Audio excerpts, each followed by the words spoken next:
Morning show, swaggering boisterously. Let's get it.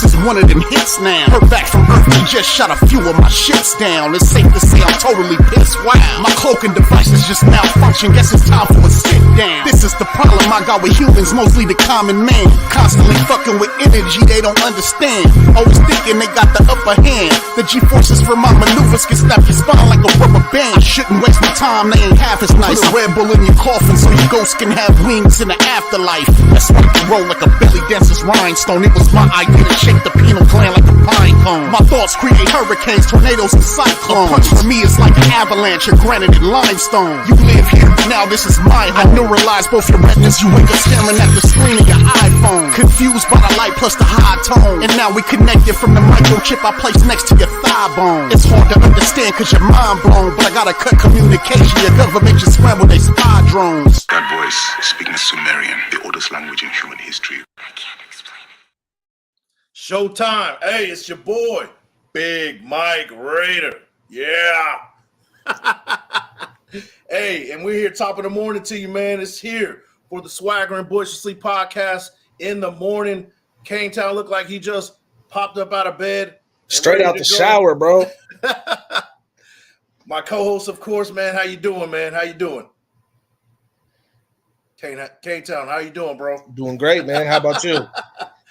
I'm good, man. I thought you was going to jump right into introducing Severe, so I was waiting. Nah, hey, and for the second time, we got Severe, of course. What's good? What's good, y'all? I mean, I'm great. Appreciate y'all having me back on, man. Much appreciated, man. Nice. Back by popular demand. We're going to run this thing again, but this time we got a couple of things we can actually talk about. We got some news. We got a bunch of news. We got good news. We got not so good news. And then to top it off, we got KaneTown getting ready to drop a wet blanket on us with his prediction of this season. A wet blanket of truth. The wet blanket of truth, like he likes to say, but I think he's full of some BS. But guys, make sure you guys pull up, get the coffee in, get your breakfast burritos, get your pancakes, get all of it, pull up to the table, and let's get ready and let's talk some Raiders ball. Without further ado, let's jump into this chat real quick before I start losing control of it. Shout out to Walt that's in the building. David Kellenberger. He goes, great news on Jimmy G. We're going to talk about it, man. We're going to definitely talk about it. Walt goes, breaking news, grilling 2-center cuts sirloin steaks, marble perfect, marked down from $11.94 to $7.17 a pound, Mexican rice and corn for sides. I'm coming to your house, bro. That's how you win, man. That's how you win the morning, man. Yo, where are you at, bro? Man, shout out to Raider Dangerfield in the building, man. Appreciate you popping in. Tony Delgado, what's going on? Dodgers everything. Raiders. Dodgers everything with a little bit of Raiders. I like it, man. It's all about the LA connection. KaneTown wouldn't know nothing about it, bro. Whoa. There you go. Marvin Lewis in the building. What's cracking, Big Mike and the fellas? What's up, man? Thanks for pulling in. My boy, Richard Teraoka. I'm gonna see you in a couple of hours, man. We're about to go check out Oppenheimer. By the way, you going to the Barbie movie? Don't lie. I saw the Barbie movie yesterday. Keep it real. Of course bro. you did. You and all your adult friends, bro. Me and my adult friends. We put on pink and we went to go see the Barbie movie. It was actually a surprisingly good movie. I recommend it to go see with your daughters if you have that, or your friends if that's what you're down for, man. Just saying. Shout out to Digital Prez in the building. Good morning, fellas. What's going on? What's good? AR from Australia, across the pond, man. What's going on, man? Big Mike KaneTown, what's good? Severe Raiders in the house, of course. Good. Yes, sir. Yes, sir. So, guys, first things first. Let's talk about the Jimmy G news. Some good news from Raiders camp. Jimmy G passed his physical. Yes. You know, everything is good. Everything all is well. We got our quarterback coming in. He's not going to be on the PUP list. He's going to be out there throwing routes, throwing the ball, getting acclimated to those receivers. Guys, what's your take on this bit of news? I want to hear what you guys have to say. KaneTown, let me hear it, bro. Us, just definitely good news, man. We're gonna have our quarterback ready for the start of camp. He's gonna be able to get reintegrated with the offense.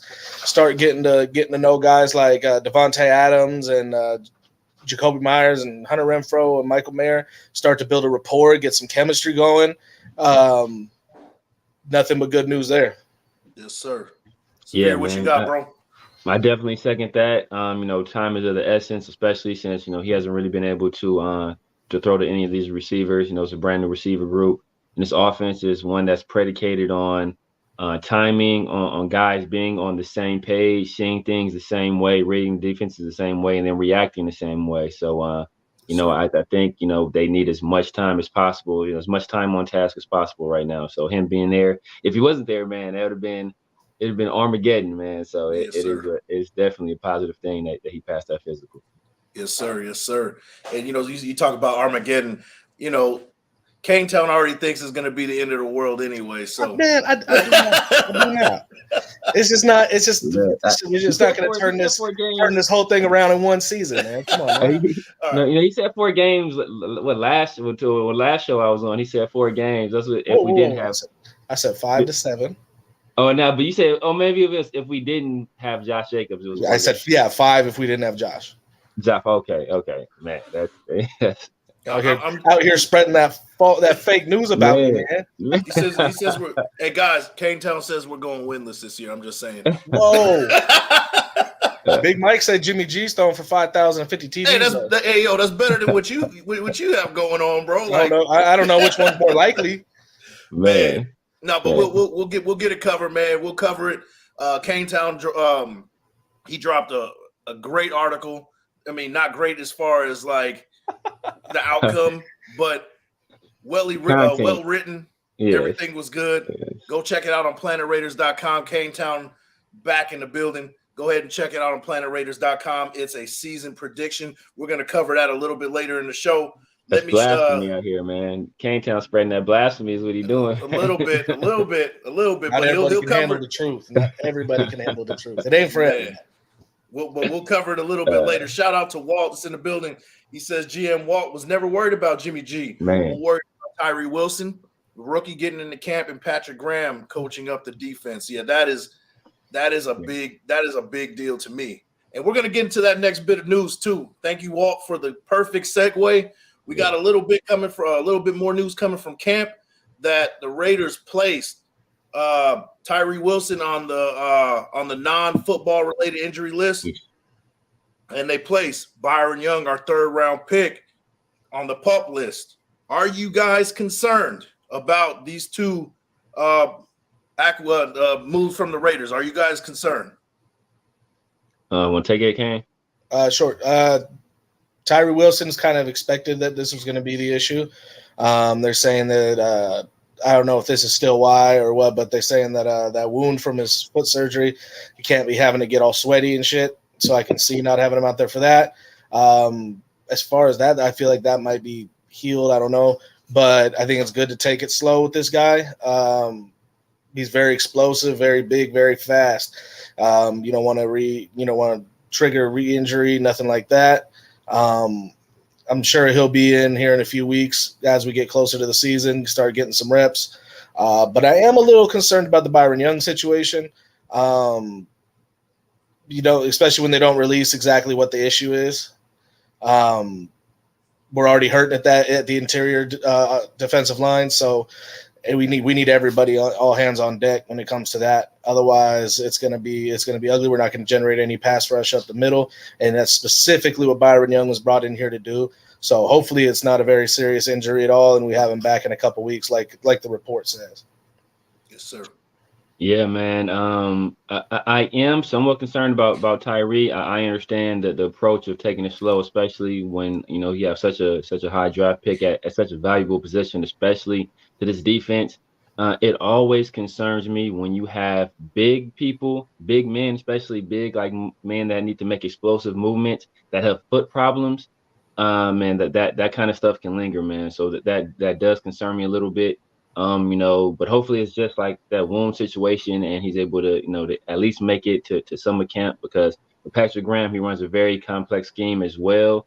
So and Tyree's going to likely be playing multiple positions within that scheme. So we really need him out on the field.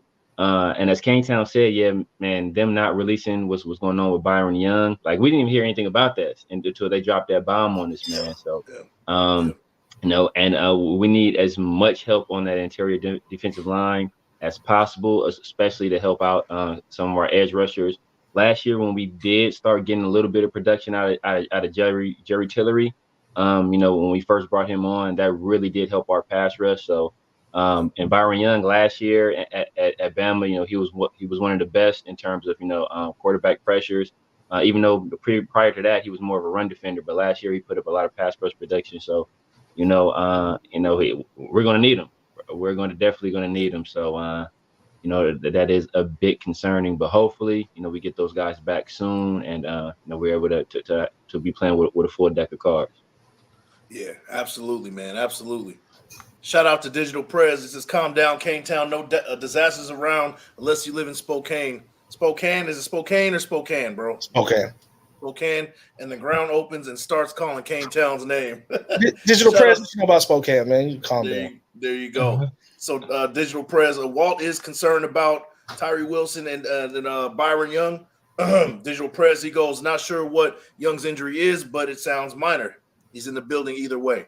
And, I'm not so concerned about the Tyree Wilson as I'm more concerned about Byron Young. He's out for a couple of weeks. Who knows what the injury is? Ruben Rust, shout out to you. He mentions that he wants to know a little bit of the news. Is it a minor lower body injury? That's what I'm hearing. Say what happened? ED. ED. Oh shit, ED. I finished reading the comment, Big Mike. Yeah, I was getting there, bro. ED. Blue Pill will settle that one if he needs to, man. Shout out to Blue Chew. Hopefully, exactly, they're a future sponsor down the line. Exactly. But Byron Young, man, like, if it is one of those lower injuries, right, those lower body injuries, those can linger throughout a season. So that does bring me a little bit of concern. But until we hear anything else, I'm not going to jump out of the window. I'm not going to panic. It's just one of those things we're going to have to wait and see what happens. Let's see what we got here. Not worried. Walt goes, I'm not worried about Byron Young as much as I am Tyree. So we're kind of on the opposite end right there. We still haven't seen Tyree Wilson, so I understand where you're coming from. Go for it, bro. The thing is that Byron Young could stand to be the more valuable player on our defense this year. That's why I'm more worried about Byron Young. We got edge rusher. We got other edge rushers. We don't got other interior pass rushers. We don't. So, okay. I mean, we got guys who were supposed to be that, but last year didn't look like that. And until I see them prove it, they're not that. The Matthew Butlers of the world. So Byron, if we're not generating any interior pass rush this season, defense is just going to suffer just like it did last year. So Byron Young actually stands to potentially be the more valuable guy on the defense this year. Yeah, man, definitely agree with that. Man. At this time, we need to be able to throw as many of these defensive tackle bodies against the wall to see who sticks right now. What we got, and like you said, we don't have a lot of guys whose specialty interior is to rush the passer. Really, is going to be him. Byron Young, Jerry Tillery, and Matthew Butler. And Matthew Butler did not put up an impressive showing last year, man. So. And I really haven't been hearing a lot of buzz around him from camp or anything like that. So, that tells me that he's not really impressing, in my opinion. Yeah, I'm hearing more Adam Butler than I am Matthew Butler. Yeah. So you would think that, but the pass ain't on yet. So so we'll see. But that is interior defensive line is definitely a concern. It was a concern last year, and it continues to be. So we need as many bodies up there as we can. Yep. Yes, sir. Shout out to Ruben Russ. He goes, if they take it easy with Byron Young, I hope it gives Nesta Jade Silvera more reps to take Matthew Butler's role. Yep. I think that Matthew Butler is struggling to make this team. And shout out to Alex Torres. You guys are forgetting about my guy, Neil Farrell Jr. Yeah. But No Farrell's not really a pass rush guy. Yeah. He's not a pass rush guy, correct. But he's coming back a little bit more lighter in the ass this year. You know, he was a lot heavier last year. He's in the second year of a system. He's shown glimpses of being a solid defensive tackle last year. I think he can build onto that and add a little bit more pieces to the puzzle, add a possible interior threat. I'm not saying a bunch of sacks. You can just pressure the quarterback. Yeah, you just generate some pressure. And that's all I need from my interior defensive line. Another guy you guys aren't talking about, and it's a perfect segue, is Bilal Nichols. So, report from Raider Scout DT, Bilal Nichols is fully recovered and feels over 100% from a torn meniscus he suffered in June of 2022 prior to training camp. Nichols played through the injury all of last year, playing 830 snaps after deciding to forego surgery. Nichols, at 26, started all 17 games last year, recording 47 tackles, 1.5 sacks, 4 tackles for loss, 30 pressures, 19 stops, and a career-high 16 quarterback hits. Guys, how you feeling about Bilal Nichols making a comeback, making a resurgence? Because this is one of the guys that didn't show up the way we wanted him to show up. He's 100% healthy. We didn't get a healthy Bilal Nichols last year. It was kind of a disappointment. I'm thinking that he's going to be that interior threat as far as pass rushing. He could be that guy. If we add him with Byron Young, we got something special. KaneTown, what you think about that, bro? Yeah, I mean, I expected a lot from him last year. We didn't get that. Now it's coming to light that he had a torn meniscus the whole season. If he can come out and be who we wanted him to be last year, man, that'd be huge. That'd be a huge step towards, getting this defense out of the bottom 5 in the league. I think the dude's capable of doing it. He's a guy who should be able to almost give you double-digit TFLs and 5 or 6 sacks every year. Yep. If he's able to do that this year, I mean, that's huge for this defense, especially, playing inside between our edge guys.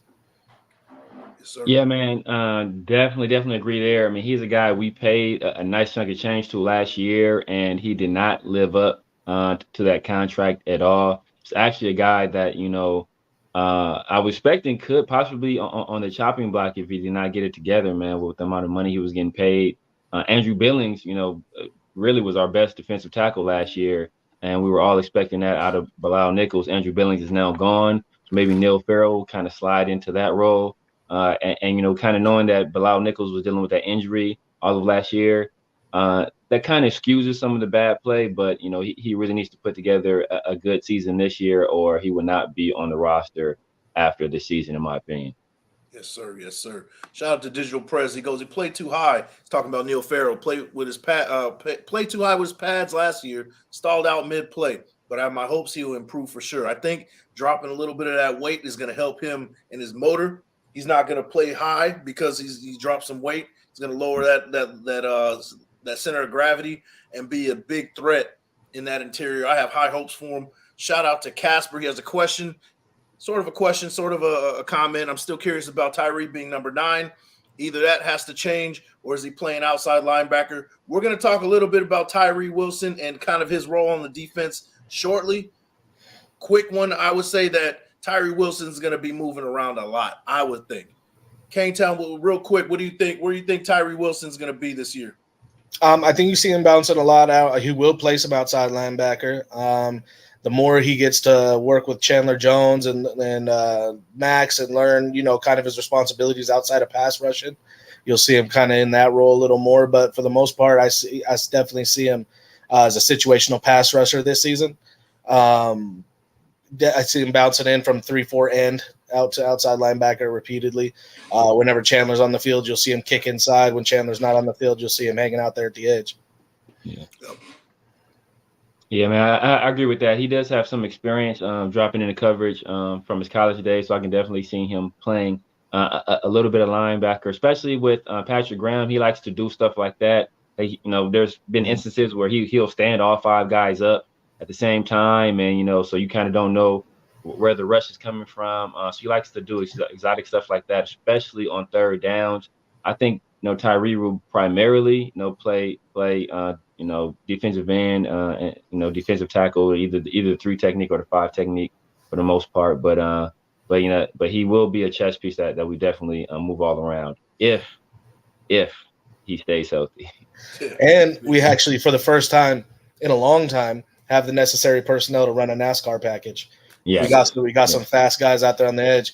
You might see some formations where we have Tyree, Chandler, Max, and then either an Adam Plant, a Malcolm Kuntz, or another guy all out there at the same time. Yes, sir. Yes, sir.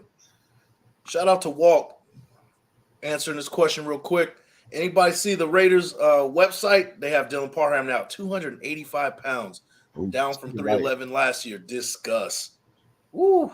I don't feel comfortable about 285, man. Yeah, 285 is a little light, man. A 295 would be okay. I feel like I spoke to this last show. I think as our offensive line gets more used to the system, they start using a lot more zone blocking schemes, which means your linemen are going to need more agility. They're going to be moving more.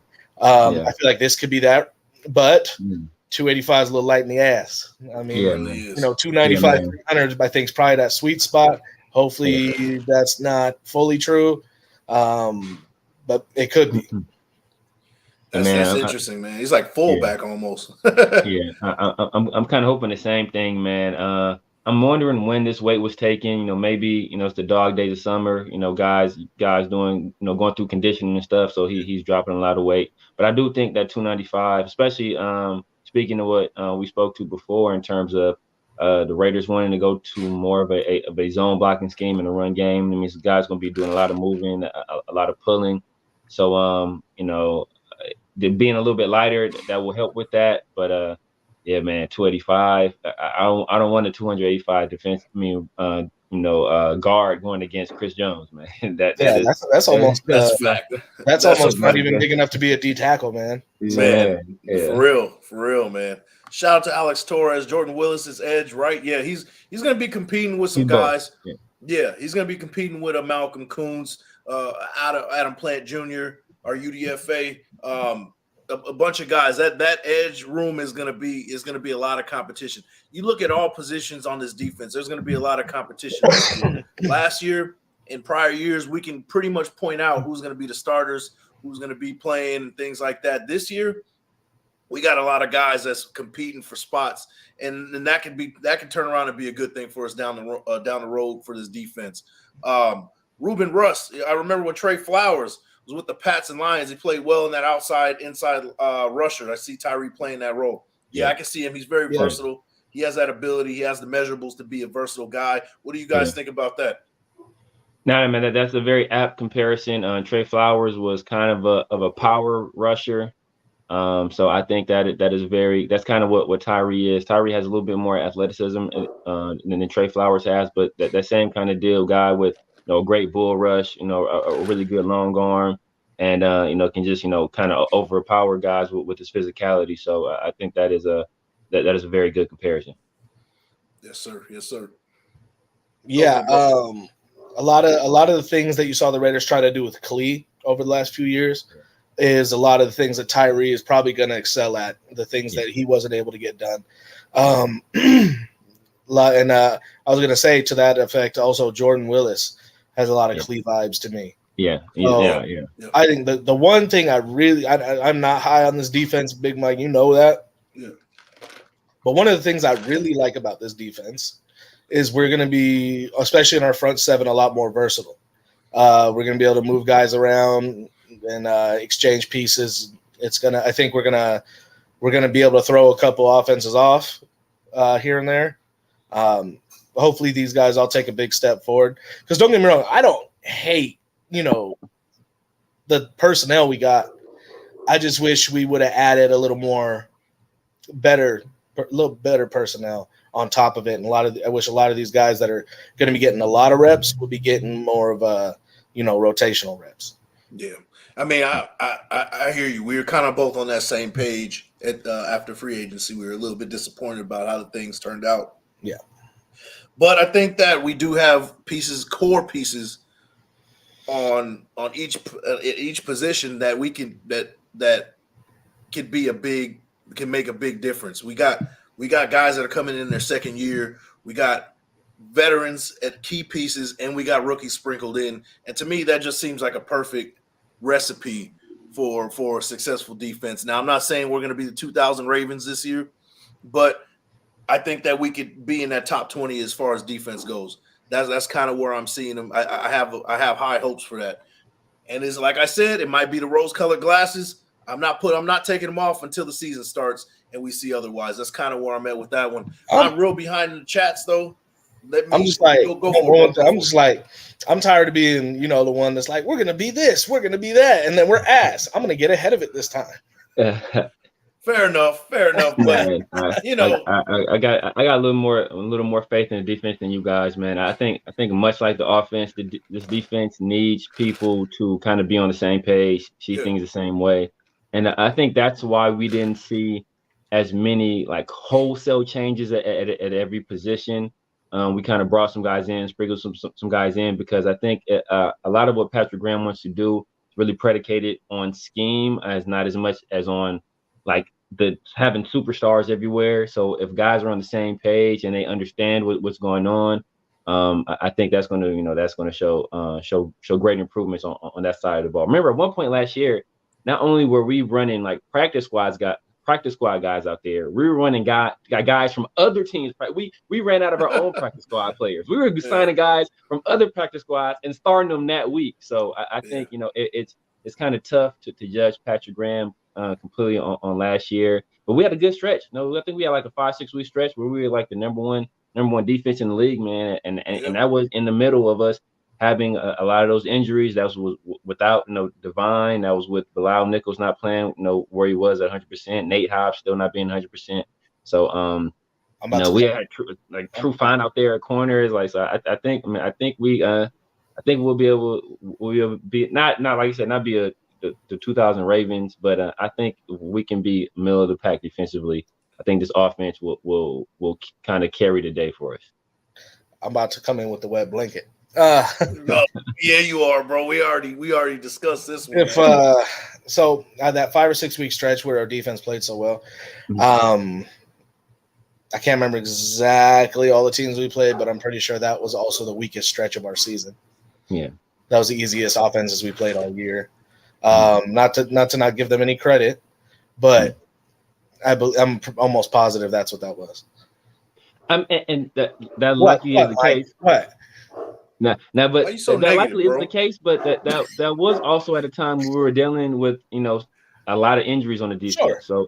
So if you kind of adjust that, maybe not be number one in defense, but if we can get 15, 14, 15, 16 in that range, I think that will be enough, especially with this offense. I'd do a goddamn backflip if we were 14, 15, 16 in defense. It's been a long time. Yes, sir. Shout out to Raider Nation Drinking Club Thor in the building. There you go, man. There you go. Let me see. I'm super behind. Yay! Hey, go check him out in Vegas, man. He showed great hospitality to me when I was in Vegas. He's always, whenever I'm in town, he's hitting me up, going to get a drink, maybe a cigar or something, man. Great dude. Shout out to you, bro. Thanks for popping in. Thanks for the support. Shout out to Walt once again. Tyree isn't playing linebackers, defensive end, and into inside on passing downs. Yeah, he's going to be real versatile. I'm not saying he's going to be out in coverage. No, he's not going to be. Not. Yeah. We're saying he might dabble a little bit out there, here and there, as he gets more used to the defense. But no, that man is here to hit quarterbacks. Yeah, exactly. Yeah, absolutely. Shout out to everybody in the building, man. We got 42. Make sure you guys like the thumb, hit the sub, and share with your folks. Swagger and Boisterously Podcast, AM edition. Guys, let's talk about Marcus Peters. That's the next one on the list, and we're a little bit behind in the chat. Thank you guys for contributing and popping in and giving just me skip all the digital presence comments. F it. Oh, yeah, I saw. He looks like he's asleep slapping with the facts. Yeah, exactly, man. That's exactly what we're going to do. I ain't Asian, but I got Asian eyes. Leave me alone. Bro, you look like you be knocked out half the damn time, bro. So I got to go to work after this, too. Oh, damn. Man. Well, we're not going to keep you too long, bro, but I'm good. I'm going to talk about one more thing, and then we're going to get into the article, man. That's one thing that we want to talk about is that article of yours, Marcus Peters. Let's talk about him first.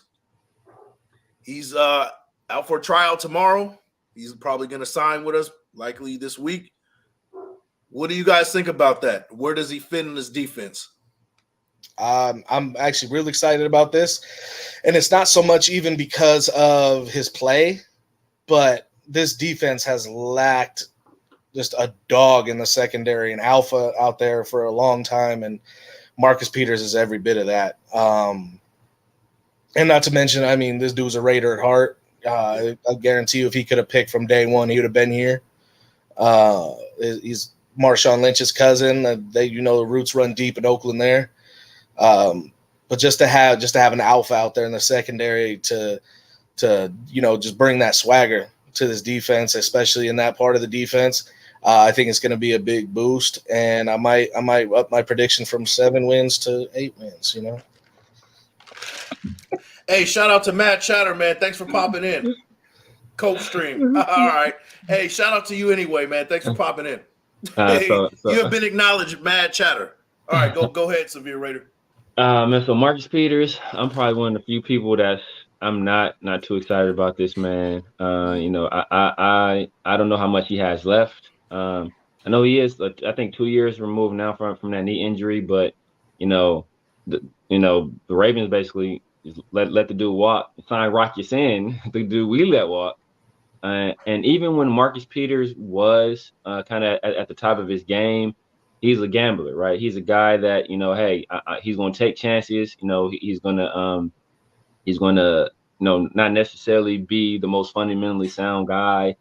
He's going to rely on instincts, and he's going to try to make plays, which is, that's kind of a boom or bust way of playing defense. When we already have a little bit of questionable safety play, we don't know what Chris Smith is going to do. Marcus Epps is his first year in this defense, and Trevor Merrick has been, in my opinion, a major disappointment. So when you already don't have great safety play to kind of back that guy up, and then he's out there taking chances, this kind of screams like we always do this. We always sign these guys that were once really good, and they come here and they kind of on their last leg, and it usually doesn't really work out for us, right? Remember Donovan Darius? That's kind of throwing it way back, but everybody was excited. We got Donovan Darius, and then hey, you got D'Angelo Hall, and he wasn't a scheme fit at all. He was more of his own corner, and we strictly played man. And then Brandon Marshall just a few years ago, right? Oh, we finally got us a linebacker, Brandon Marshall. He was on the Super Bowl team, and he's from the Vegas area, and we're in Las Vegas now. And then another guy didn't even make the 53. So I'm kind of tempering my expectations. If he does make the team and if he does play well, I would be pleasantly surprised, but I'm not putting a lot of expectations on Marcus Peters at this time. So right now, do you expect him to make the team if he gets signed? Honestly, man, I don't. I don't. With our current corner room, man, I think he comes in as immediately the best corner on the team besides Hobbs. See, I think we're going off of reputation, and I think that this team, we gave a 2-year deal to Faison.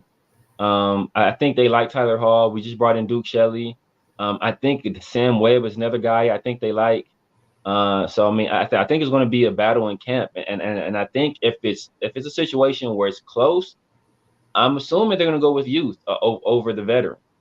Just to project going forward, we have these young guys that are on the ascent as opposed to an older guy that's on the decline. Yeah, you come in and we don't have a lot of experience in the secondary. Experience is something we sorely lack, and I believe just off his experience. And I mean, this guy hasn't slowed down that much. It's not like he's ass. He was still getting solid reps with the Ravens. He was still one of their top corners. They got Rock Ya-Sin. They got younger. So they made Marcus Peters expendable, and I think otherwise, I think he probably would still be there. But that's the thing with experience is that there are some people that are just naturally talented, and they can rely on that talent, right? They have a natural feel for the game, and they can rely on that feel for the game. And that's kind of who Marcus Peters was, right? He's not a guy that's a technician.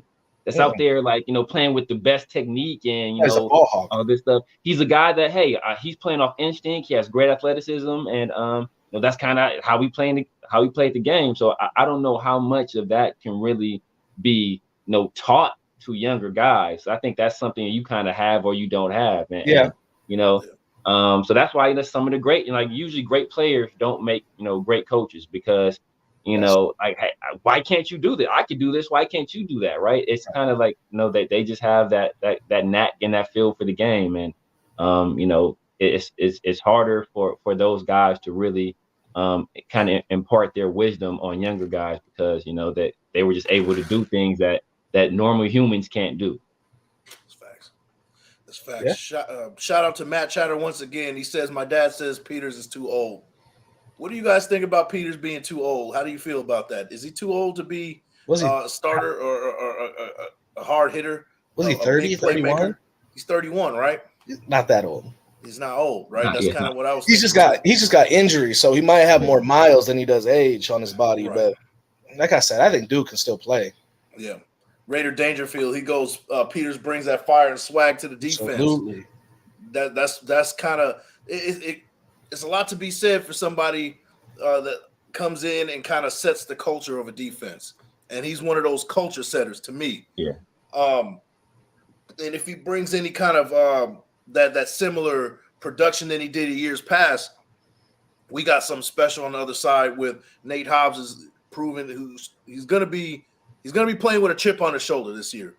Right. He's playing for a contract. Yeah. You know, he's getting paid with $900,000 this year, which is a bargain right now for what we're getting for Nate Hobbs. If he comes in and tears it up, he's making a campaign for getting a big payday. So, and I think that he sees that. So you got those two at the corner positions balling out, doing things. Peters setting the table as far as what he's been on great defenses in the years past. He knows what it takes. Coach these young guys up, the Jacorian Bennett's of the world, the Chris Smiths of the world in the secondary. We might have something special. That's all I'm saying about it, man. Like, I think Peters is that trendsetter, that table setter, and can be that guy to be special for that defense. What you got, bro? And I was just going to mention, he's going to come in hella cheap. Yeah. So, I mean, what are we really risking here? Exactly. You're right. Yeah. I'm not opposed. Hey, look, if you can bring the guy in for the cheap, give him a look in camp. You know, if he doesn't make the team, you know, kind of no harm, no foul type situation. Yeah. But I'm saying, like, who do you see him pushing out? Because everybody except Hobbs and maybe Jacorian, because he's one of our, you know, our guys that we want to mold for the future. Yeah. So how many corners do you think we run with? I think we carry 6. I think we go with 6 this year. Yeah, I think we got 6. Shout out to Oxnard Rob in the building. Buenos dias, Raider Nation. My 805 brother over here. Shout out to you, bro. You probably like right down the street. Let me know what you think about the Buenos dias. Hey, let me know what you think about the Cowboys coming to town, bro. I kind of want to hear from you. The Cowboys have their training camp over here, which it smells like cowboy and horse shit around here, like for like a month. But you know, that's what we got to deal with out here, man. Let me know what you think, Oxnard, bro. I want to hear from you, man. Shout out to you, bro. Let me go. Oh, what? Oh, I'm sorry. I read a comment. Were you sipping on Big Mike? Were you sipping on Big Mike? Dave Kellenberger just saying that Hobbs took a softball to the face. Who? Hobbs. Look at Dave right here. Boop. Oh shoot! Yeah, I was scrolling down, man. Did you guys? That's not good. That's not good. Hopefully he's ready for training camp by then. Yeah, man, Hobbs is a tough guy, man. He's a tough guy. I've taken a softball to the face, bro. It hit me right dead and square in the nose, man. I was leaking throughout my whole shirt, bro. Like this is when we were playing. I played softball like for like it was like a league or whatever, like years and years ago, and we were on like a shitty baseball field, and then like the ball like kind of bounced weird, hit me in the nose. Yeah, were you playing at some place in Oakland? No, but it somebody's shitty baseball field. I just speaking of that, shout out to Graphic Raider. Yo, A's enthusiast right here. What's going on? Man, shout out to you, bro. Thanks for popping in, bro. Thanks for the support as always, my brother. Planet Now, Raiders, Shield baby. War, Planet Raiders, you already know, man. And he goes, he's all right. So, yeah, Nate Hobbs is good to go. He got a little bloody, but he's a football player. Shout out to Walt. Truthfully, whether we got Peters or not, GM Walt would like to see Hobbs in the slot. Duke Shelley and Ja'Cory Bennett battling for the outside corner. Okay. I mean, you know what? That they say that that's his natural position. And who am I to disagree with that, right? That's where he's made bread is, buttered his bread. So, yeah. What you got for that, bro? I think Peters coming in also helps make that closer to reality, because instead of wanting two guys to show out and make it on the outside, you kind of brings it down to Peters can do that, but so you only need one more guy to kind of show out and get that other corner spot on the outside, rather than hoping for two guys to come through for you. So I mean, you get Peters and Shelley or Peters and Bennett out there, and then you can slide Hobbs back in. Although I do expect Hobbs to be the other outside guy, at least until midway through the season. Maybe somebody shines eventually, and they feel comfortable enough putting him on the outside to and then slide Hobbs back inside. But until that happens, I do see Hobbs out on the other side. Yeah, man. I think in our base defense, which teams generally aren't in their base defense a lot of the time, I think Hobbs will be the outside guy. When we go nickel and probably dime too, he'll probably slide inside, and we'll have another guy on the outside instead of him. But this defense asks different things from the slot receiver than the defense we run under Gus Bradley. So it's not going to be a perfect one-to-one transition, but I think we will see him being played in the slot. I think we might see a situation where he plays some safety. Patrick Graham likes to do some crazy things. With his corners and with the secondary. We had the guy out of Notre Dame. I forget his name. Was it Julian Love? That he was like Patrick Graham was doing some crazy stuff with. When he was in New York, the guy would play safety, play corner, he would blitz sometimes. So and Hobbs has a knack for being able to blitz. He's a very effective blitzer from the secondary. So I think that's another reason why sometimes we would throw him in the slot as well, because he has shown he has the ability to get to the quarterback when he's blitzing from the secondary. So I think we're gonna see him all over the place, man. But I think in our base defense, he is going to be the outside corner. Yes, sir. Yes, sir. Tony Shepard agrees Hobbs is a warrior, and he wants him in the slot. Shout out to you, Tony Shepard. Shout out to James in the building. What's going on, Mike? Congrats on the channel growth. Happy for you, sir. Always here to support. I appreciate you, man. Make sure you share with your folks as well. Make sure you spread the word. What we got over here, we're building something big over here, man. And the 49 in the building, make sure you guys like the thumb, hit the sub, and share with your folks. Guys, let's talk about the wet blanket in the room. I think it's about that time. Let's talk about it, man. Let's talk about KaneTown's article from PlanetRaiders.com. Guys, make sure this season your first stop is to go to PlanetRaiders.com and check out articles. Everything that you need, Raiders, go ahead and check it out. Myself, Wasted Talent, KaneTown Raiders is going to be bringing you a little bit of everything this year. Even Hammer's going to jump in with some fantasy football stuff. Graphic Raider, he's going to have his graphic views. It's going to be a one-stop shop for Raiders content, readable content. Everything that you need is going to make you a smarter Raider fan, and that's what we want here, some smart Raider fans. This is why we're here. Go check out PlanetRaiders.com. KaneTown, I'm going to pass it to you. Talk about that wet blanket, that season predictions. Some are calling it the greatest article in the history of Planet Raiders. All right, I can't tell you who, but some people. Is that mom and daddy KaneTown? There you go. They've read one article. It is the best one. That's the best one I've ever seen. But no, so I released my regular season predictions for the whole NFL. And then I kind of delve deeper into what our squad's going to do, and why I feel that this year maybe is a building year. Maybe we're a little improved slightly, but I don't see a playoff squad here. And the reason why is, or multiple reasons why, I don't trust this defense. I don't, and have not been given a reason to trust this defense, and I'm not going to have this blind optimism that a lot of Raider fans have. I see potential holes in the interior D line. We already are seeing some injuries here with Byron Young. We still, they say Bilal is healthy, but how many times have we heard a guy's healthy and then boom, he's re-injured with that same injury? So we can't guarantee him. I was not impressed with Matthew Butler in the least last year. Neil Farrell had his flashes, but it's not enough. Our linebacker core, we got worse. We got Robert Spillane to replace Denzel Perryman. Now, while we're going to get more out of Spillane in terms of games played, most likely, the production I don't believe is going to be the same. We saw Denzel Perryman improving in coverage last year. He's never been his strong suit, but we started seeing him, bring in some interceptions.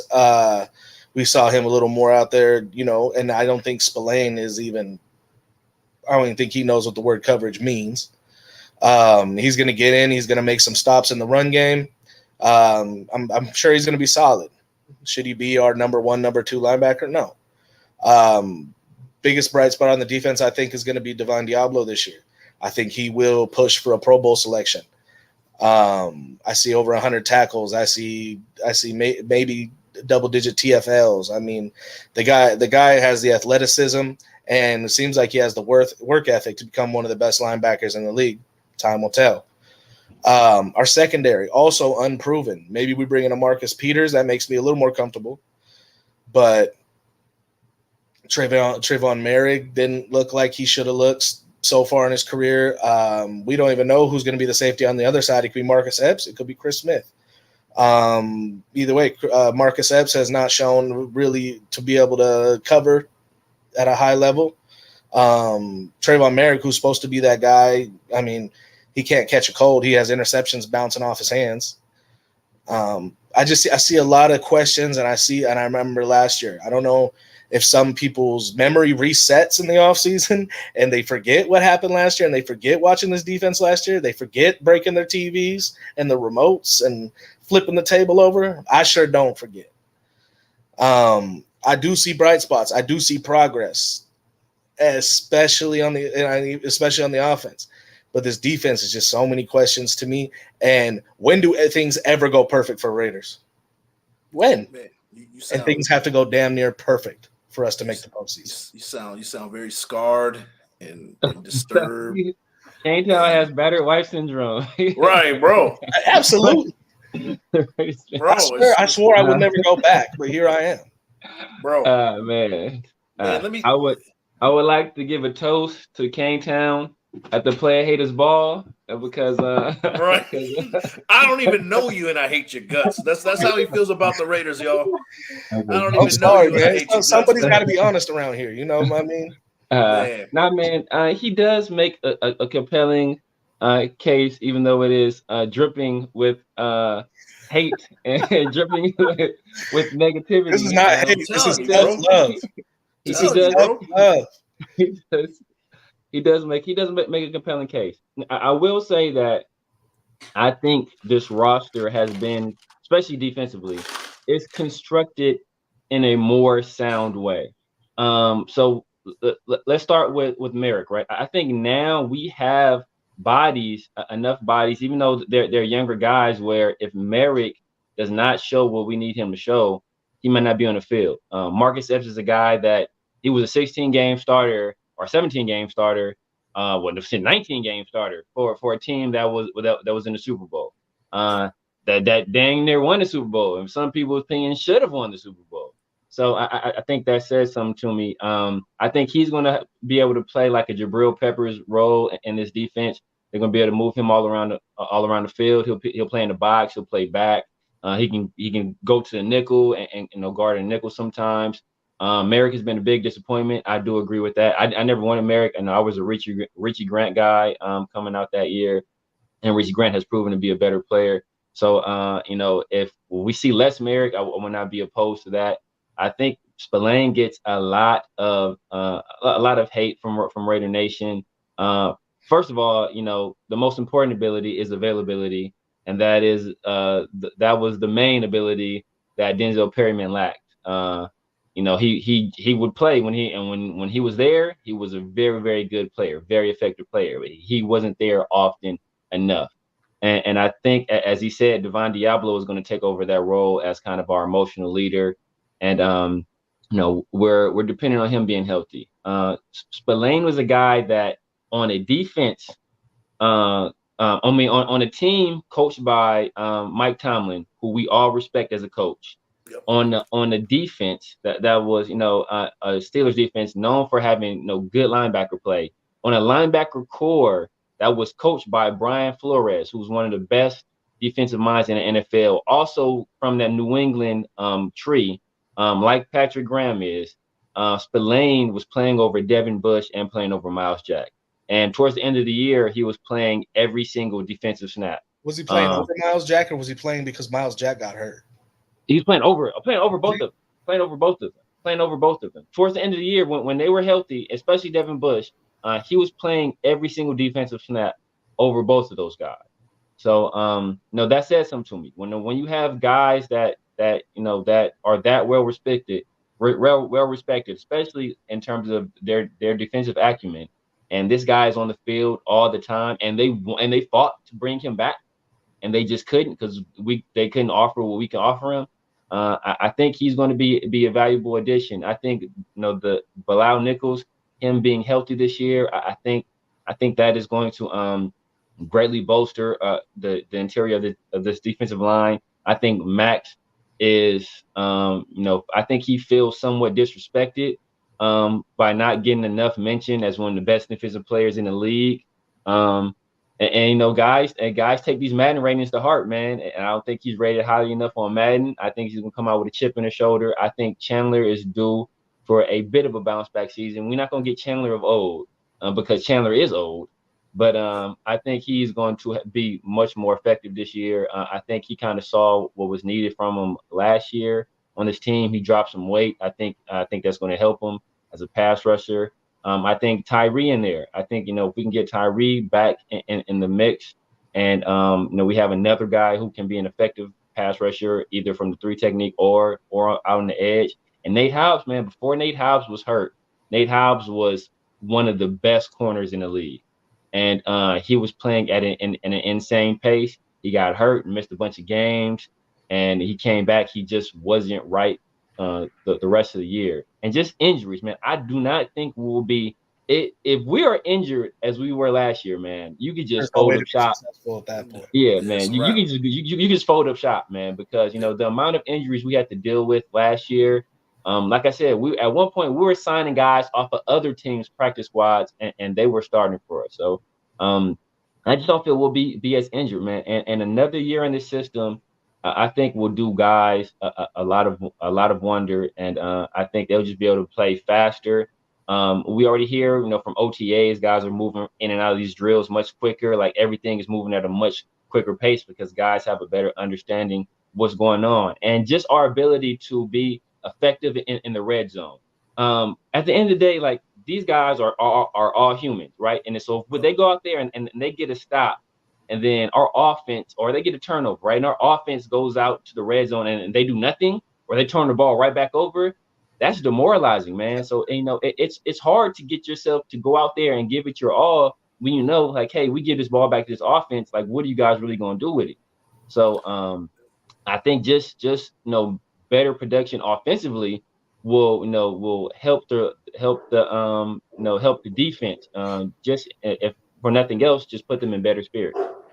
Man, you everything that you just said, bro, is exactly how I feel. And before I get into it, man, shout out to Walt. Raiders should have drafted linebacker from Clemson at number 70, gotten Byron Young maybe at 100. That's kind of how I feel about it too. But shout out to Houston from LA. The defense actually got better at the end of the year, and now we got new pieces. And 2 injuries to Wilson and Young are temporary. I think the defense will improve even more. I saw changes last year. Throwing that wet blanket in the dryer, KaneTown. Yeah, we putting it in the dryer, bro. Throwing that wet blanket in the dryer, bro. Shout out to Houston from LA. You must have forgot we were ranked #1. We're gonna build from what we did last year. I had big. I mean, from what his comments said, I mean, I know y'all saw me having a big argument with somebody on Twitter about how Perriman, or how we were one of the best run defenses in the league last year. He was trying to argue that Spillane was better than Perriman, which is absolutely asinine. But I was talking about this. Yeah, our run defense was real solid last year for a lot of the season. Yeah. If you can't do it the whole season, it don't fucking matter. I mean, that was in large part to Andrew Billings. That's why I'm hoping, Neil Farrell has to kind of slide, because when Andrew Billings, like I said, towards the end of our year, outside of Max Crosby, Andrew Billings might have been our best defensive player, down the stretch. So Neil Farrell has some big shoes to fill, but I believe he has the ability to fill those shoes. Like, who would you say our two best run defenders on the whole team were last year? Billings and Denzel Perriman. Yeah, like. But Spillane is good. Spillane is a very good run defender, though. He's a very good run defender. He is very good run defender. I just don't think he's as good as Perriman. And I think we're going to see some Palomar. I'm not expecting. That's what I'm most excited to see on the defense. Yeah, I think now I don't want to make this comparison, but if you look at what, because it's big shoes to fill, and it's kind of too easy because they're both like Samoan. But look at what Hufanga did his first year. Yeah. Then the second year, he burst onto the scene. Like his first year, he was kind of a nobody. The second year, he exploded onto the scene. So I'm not expecting that out of Palomar, but I am expecting him to play to play like a hybrid safety linebacker. Now I'm expecting him to be very, very effective this year as well. Yes, sir. Hufanga, Palomar, all about that, bro, right? You know all about that. The fight on USC, baby. Hey, that's all I gotta say. That's all I'm saying about that one, bro. And you already know what it is. Aside from me raining on everybody's parade, I see a better squad this year. I do. I see some sun peeking in from behind the clouds, man. The sun is peeking. I said we'd go 7-10 from a 6-11 season. It's hurting Kane. If Josh don't show up, I see 5. Man, so shout out to the Matt Chatter. He said that we're gonna win 4 games this year. I'll put money on it. I'll put money on it. And I think you and the Matt Chatter are in cahoots, bro. I think you might be the Matt Chatter, bro. Bro, I want the Matt Chatter to come up here so we can. You got the Kevin Durant burner account. Right? Hey. The Matt Chatter says we're going to win 4 games. I'll put money on it right now that we'll win a double that, at least. We're winning 9 games this year. Max Crosby on one side. You got Tyree Wilson, the young rookie, going to learn from one of the best pass rushers in the league. You got Chandler Jones, in the twilight of his career. However, he's coming back sounds like lighter. how we were talking last season, man. Hey, I don't care, bro. We're going to do it this year. He's on the twilight of his career. He's coming back lighter. He's coming back more hungry. He's injury free right now. The interior is going to be better this year. We throw 2 guys in the interior. They go after that quarterback, bring some pressures. And then we throw 2 more guys. We're going to have a good rotation of that interior. The linebackers, Divine Diablo is going to be way better than what we're thinking this year. If he was on a roll to be like a pretty good linebacker. He was leading the team in tackles last year before he got hurt. He stays upright. He's added some weight. He's added a lot of muscle. This dude looks like Mr. Universe right now. Like Big Swole. Big Swole. Hey, Big Swole out there, right? I hate to do this. I do gotta get ready to head out to work. So okay. I'm gonna let y'all finish the show off. Good show. When I'm right, I'm gonna come back and be King Petty on you guys at the end of the year. But all love, and I will see you guys later very soon. Now let them real quick. Let them know where we can find you, bro. Real quick. Oh, you find me at KaneTown Raider on Instagram, Twitter, YouTube. I'm gonna be very active here coming up. I got a show coming up in about my next show is about 6 days. I'm going camping this week. When I get back, we're gonna jump on and you're gonna see the KaneTown Breakdown up and ready to go. You might see a couple of my guys here coming to join me. Maybe some other guys. You never know. Yes, sir. We got to get a friendly wager going, man. We got to get a friendly wager going, man. Yeah, if you right, definitely you get know, that one something going, happens, bro. man. If Oh I'm man, right, we might have to do a profile picture bet. I got a good one for you guys. Okay, Oh, okay, for sure. We're We doing can that. do that. I'm We can do saying that. 9-8. We going 9-8, baby. We going 9-8. We're gonna be all right. Yeah, we'll see, pal. We'll see. We'll see. But yeah, go ahead and go to work, bro. I hope so. I hope I'm wrong. Let me put that out there. I hope I'm wrong. You're gonna be wrong. Let's go, man. Put that out in the air. Yes, sir. Yes, sir. All right, you guys. All right, bro. All right, brother. Take it easy, man. Yes, sir. Yes, sir. Yes, sir. Shout out to KaneTown us in the building, man. Tony Shepard, he goes, Big Mike, I said it a while back, turnover differential. We're going to take the ball away this season. I think that's going to be the big difference of this defense. Yeah. We have a lot of ball hawks. We have a lot of guys that are going after the ball. Patrick Graham is instilling that in this defense. Yeah. And like you said before, you made a good point, bro. We have these drills. They're running through the drills without having to stop. There's no learning curve like that. The only learning curve is with these rookies, but you got guys that have been there, done that can kind of take them to the side when the rep is done and kind of show them the ins and outs. The rookies are going to be the only ones that are going to be going through that learning curve. And those grizzled vets are going to be the ones that are going to be like, this is how you do it. This is how it's ran. This is how it needs to be done. This is what we're looking for.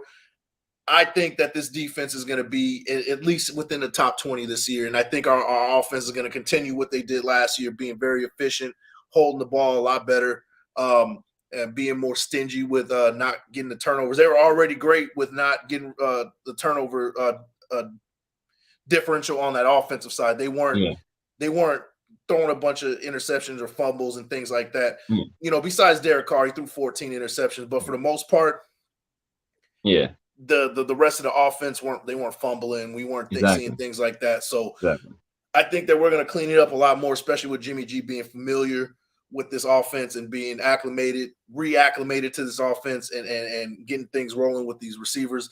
I think that we're going to be all right, man. What you think, bro? I mean, I definitely agree with you, especially the point in terms of last year, the guy that had most recently been in this system was Duron Harmon, right? So it was basically Duron Harmon trying to teach like a whole defense full of guys, outside of the coaches, how this defense runs, how this defense operates. Now we have the opposite this year, right? Where we have a whole bunch of guys that are able to teach, a handful of new guys how this offense works, how this defense works. So I think that's going to, play a huge role in how this defense plays this year. Your first year in the defense, when you're not comfortable, then you're thinking, you're second guessing, you're not reacting. So now instead of thinking out there, guys are just being able to react. And when all guys are playing on that same page, they're seeing things the same way, they're being able to react the same way and react quickly. I think that's where you're going to start seeing guys like, hey, you know what? Now I know where I'm supposed to be at. Now instead of just worrying about, whether or not I'm in the right place, I can worry about, hey, you know what? I see this. I see this coverage, or I see this route concept. Now I can jump it. Now I see the ball carrier. Now I can go for the ball. Now I can try and rip that thing out instead of just worrying about, positionally where they should be on the field. So I think, that's going to play a role in terms of our turnover differential. Like I said, man, I think we're going to be better on special teams, and I think we're going to be better on offense as well. So I think, that will help the defense. And man, I got us winning 10 games, man. I got us winning 10 games.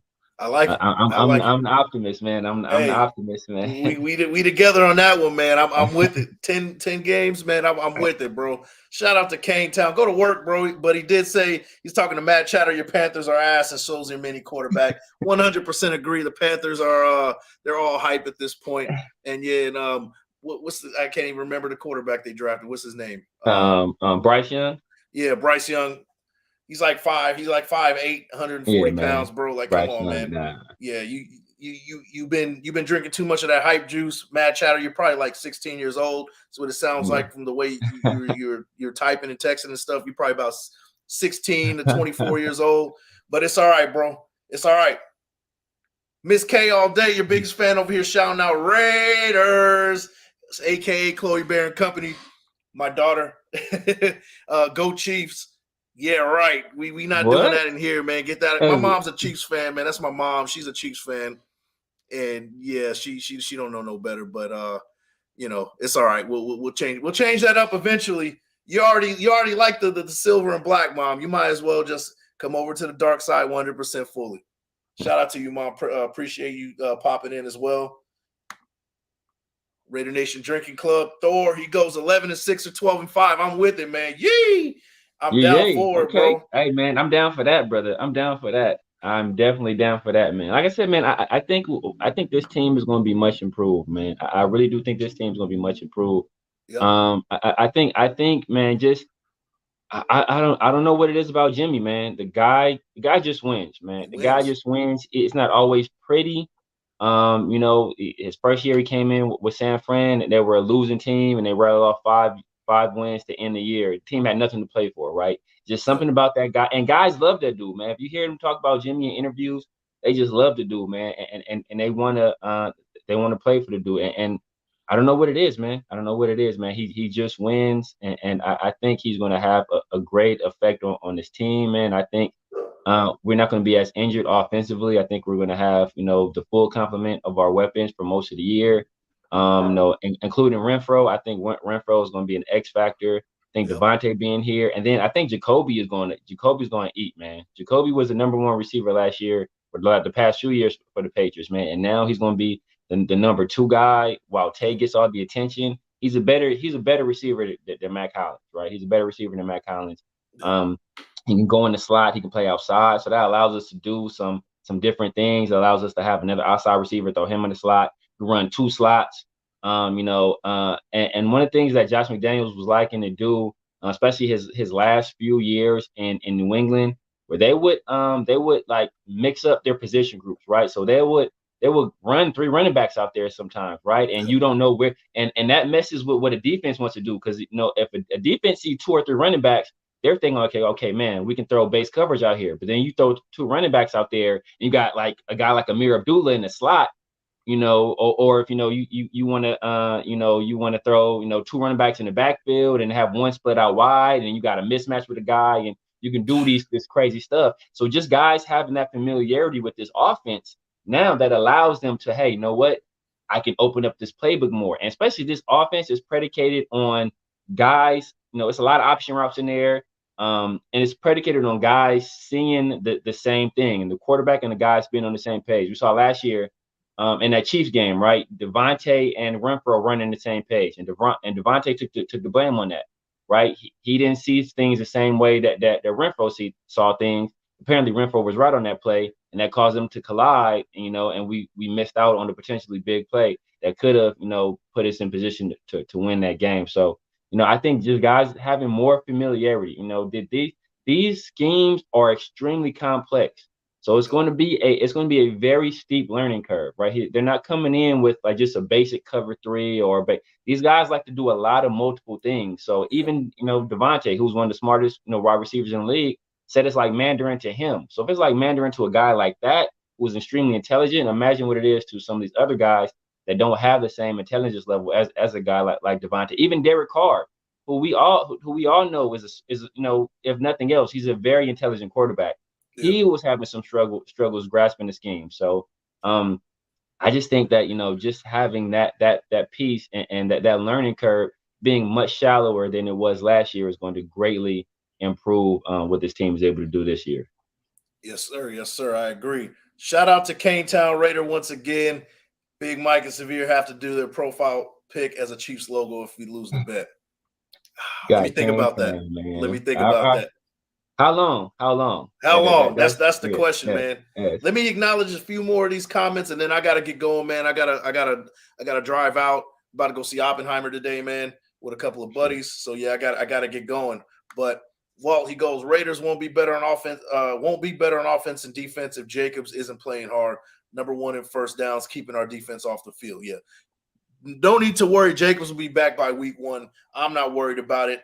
What you think? You think he's going to be back by week 1? I think he's going to be back by week 1. But like I've said in the past, man, you know, Josh McDaniels, he's been able to put up, you know, rushing yards and rushing touchdowns, right? In 2021, the Patriots were top 10 in rushing yards, top 10 in yards per carry, and top 10 in touchdowns.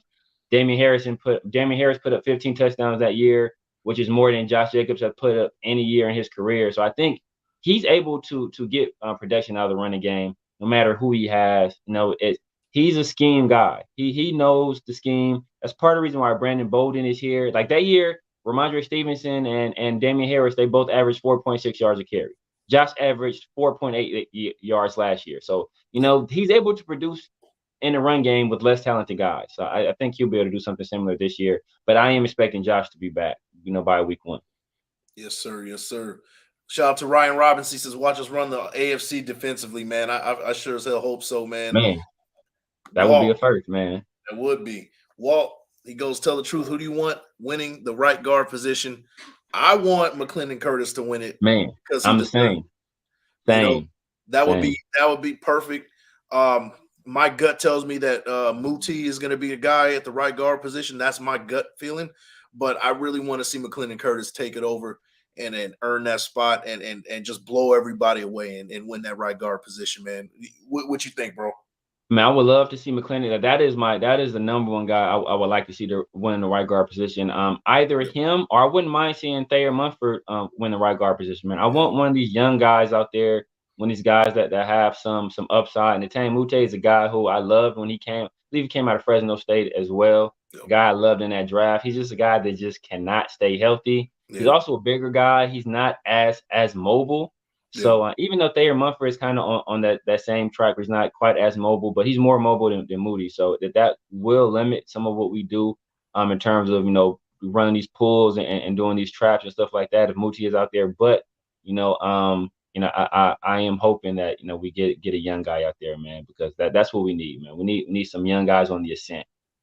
Yes, sir. Yes, sir. Terrence Jr. says Josh Jacobs said F him on a Snapchat story. Hope that has nothing to do with the Raiders. Hopefully, they got a life outside of football. I'm hoping that's the case. If that is the case, if what you're saying is true, Terrence Jr. Josh Jacobs is not. He's always always saying some cryptic stuff, man. Like you never know what this guy is really talking about, man. So it's weird, man. We'll see. Yeah, we'll see. Stay tuned for that one. Shout out from Houston, from LA. Bars is not it. I would love to see anybody get the position except Bars. He got used last year. Yeah, you're absolutely right. I don't want to see Bars on the field anytime, except for the preseason. We'll see him on the field. But besides that, during the regular season, I don't want to see him. Shout out to Tony Shepard. He goes, I heard we can actually sweeten the tag a little to get JJ in camp. Heard that. That's the first I've heard about it.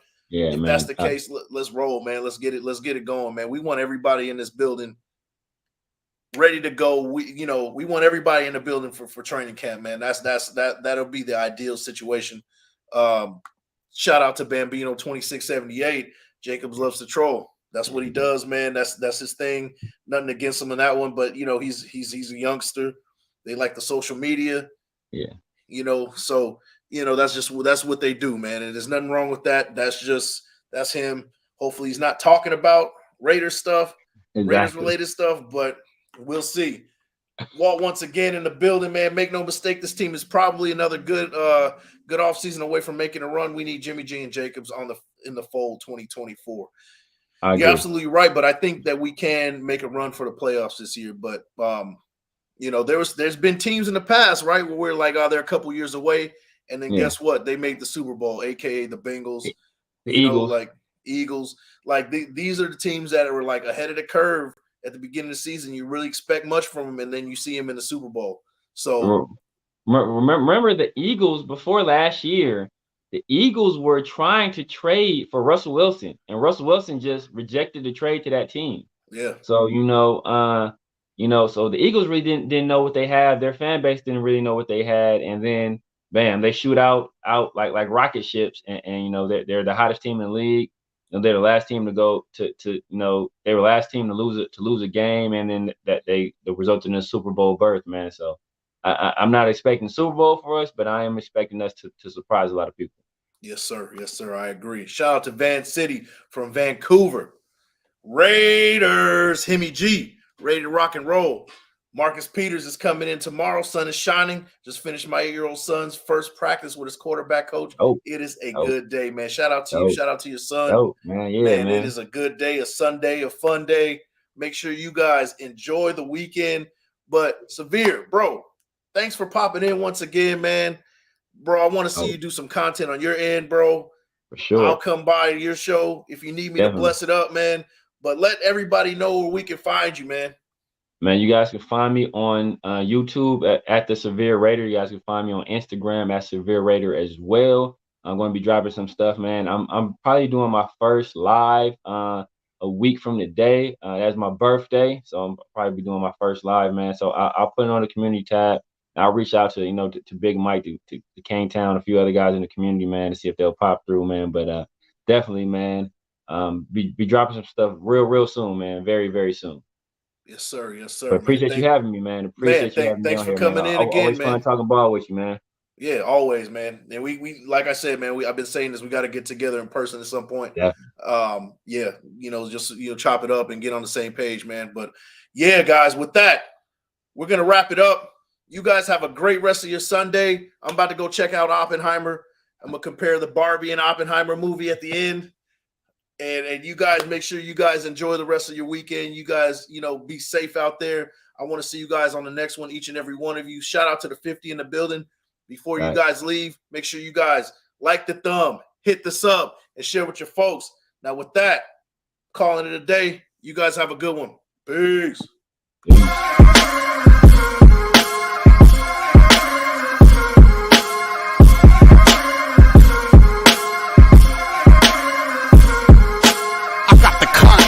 This is one of them hits now. Heard back from Earth, we just shot a few of my ships down. It's safe to say I'm totally pissed. Wow, my cloaking device is just malfunction. Guess it's time for a sit down. This is the problem I got with humans, mostly the common man. Constantly fucking with energy they don't understand. Always thinking they got the upper hand. The G-forces from my maneuvers can snap your spine like a rubber band. I shouldn't waste my time, they ain't half as nice. Put a Red Bull in your coffin so your ghost can have wings in the afterlife. That's why you roll like a belly dancer's rhinestone. It was my idea to shake the pineal gland like a pine cone. My thoughts create hurricanes, tornadoes, and cyclones. A punch for me is like an avalanche of granite and limestone. You live here, but now this is my home. I neuralize both your retinas. You wake up staring at the screen of your iPhone. Confused by the light plus the high tone. And now we connected from the microchip I placed next to your thigh bone. It's hard to understand cause you're mind blown, but I gotta cut communication. Your government just scramble they spy drones.